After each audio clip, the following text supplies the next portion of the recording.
بسم اللہ الرحمن الرحیم۔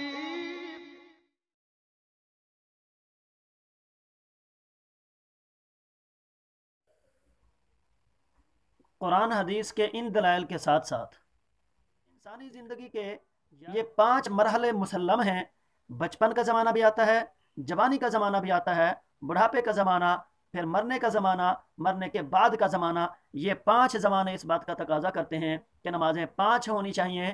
5 نمازیں انسان ادا کر کے اللہ کے ہاں جب حاضر ہو، فرما بردار اور شکر گزار بن کے حاضر ہوگا۔ اور اگر انسان کے 24 گھنٹوں کے دن کی تقسیم کو دیکھا جائے، دن کی تقسیم بھی 5 ہی بنتی ہے۔ صبح کا زمانہ، ظہر کا زمانہ، عصر کا زمانہ، مغرب کا زمانہ، عشاء کا زمانہ۔ ان زمانوں کو، یہ جو 24 گھنٹے کی زندگی کا زمانہ ہے، 24 گھنٹے کا وقت، اس 24 گھنٹوں کو اگر ہم تقسیم کرتے ہیں تو یہ بھی 5، ان 5 کو ان پہلے 5 کے ساتھ بھی بہت مناسبت ہے۔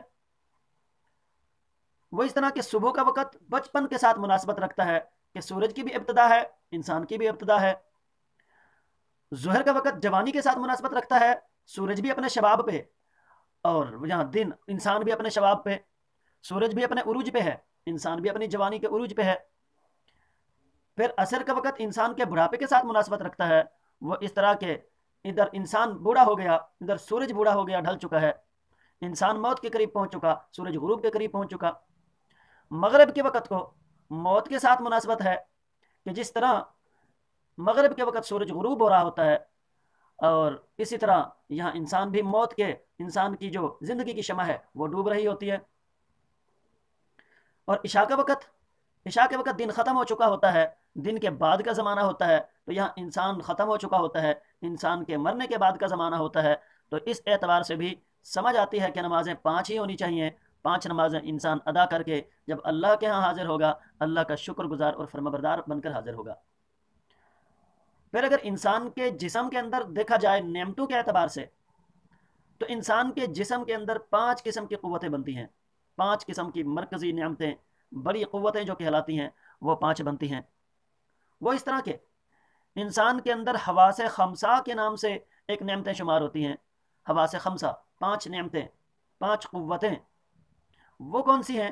نمبر 1 دیکھنے کی قوت، نمبر 2 سننے کی قوت، نمبر 3 سونگھنے کی قوت، نمبر 4 چکھنے کی قوت، نمبر 5 چھونے اور پکڑنے کی قوت۔ یہ 5 نعمتیں اور 5 قوتیں تقاضا کرتی ہیں کہ انسان پر 5 نمازیں فرض ہونی چاہیے، انسان 5 نمازیں فرض ادا کرے، اور تاکہ ہر ایک نماز ہر ایک نعمت کا شکر بنتی چلی جائے، ہر ایک نماز کے بدلے میں ہر نعمت کا شکر ادا ہوتا چلا جائے، اور انسان جب اللہ کے ہاں حاضر ہو تو وہ اللہ کا شکر گزار اور فرما بردار بن کر حاضر ہو، اور اللہ تعالیٰ اس سے اللہ تعالی انزلہ ورسول اللہ